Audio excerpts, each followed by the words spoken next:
रूस की बढ़ती ताकत और यूक्रेन के खिलाफ उसके हमलों का असर अब पूरे यूरोप और यहां तक कि अमेरिका पर भी दिखाई देने लगा है।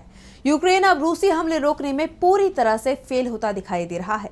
यहां तक कि अमेरिका से मिला पैट्रियट मिसाइल डिफेंस सिस्टम को भी रूस निशाना बना चुका है। इस बीच यूक्रेन ने रूस में करीब 4000 किलोमीटर अंदर ड्रोन के जरिए कई विमानों को निशाना बनाया, जिसका जवाब देने की तैयारी रूस की तरफ से की जा रही है।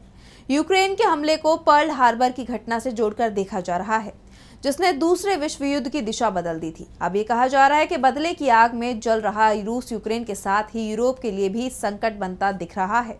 रूस किसी भी वक्त यूक्रेन पर अब तक का सबसे बड़ा हमला कर सकता है।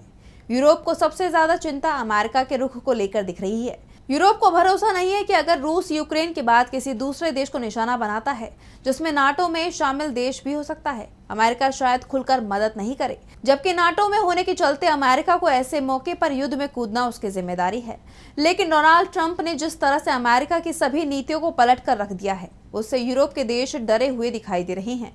खासतौर पर जो हाल यूक्रेन का हुआ है और यूक्रेन की मदद के बदले ट्रंप ने जो बर्ताव यूक्रेन के राष्ट्रपति के साथ किया, उसके बाद से अमेरिका पर भरोसा कम होता दिखाई दिया है।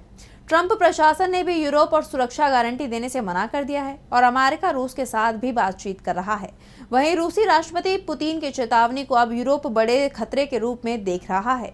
पुतिन पहले ही साफ कर चुका है कि उसका निशाना यूक्रेन को मदद करने वाले यूरोपीय देश भी हो सकते हैं।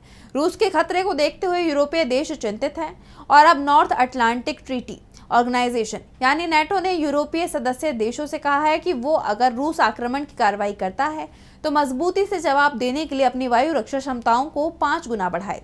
ब्लूमबर्ग की रिपोर्ट में दावा किया गया है कि रूस के साथ बढ़ते तनाव और यूरोप की रक्षा के लिए अमेरिका पर बढ़ते अविश्वास के चलते कई देश डरे हुए दिखाई दे रहे हैं।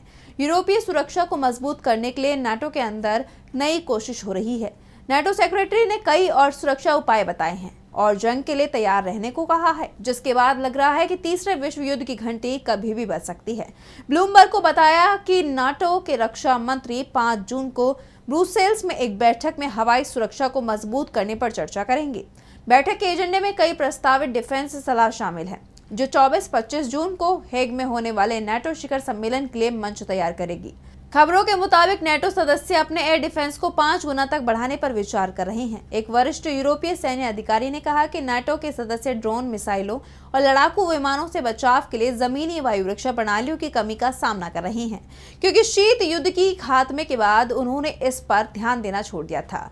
इस बीच नाटो महासचिव मार्क रूट ने 2 जून को बुखारेस्ट 9 यानी B9 और नार्डिक देशों के विल्नियस शिखर सम्मेलन के दौरान कहा कि हम युद्ध में नहीं हैं, लेकिन हम शांति में भी नहीं हैं। हमें अपने डिफेंस और रक्षा को मजबूत करना जारी रखना चाहिए और पूरी तरह युद्ध लड़ने के लिए तैयार रहना चाहिए। इसके साथ ही नाटो महासचिव ने यूरोप के सभी देशों को युद्ध के लिए तैयार रहने को कहा है।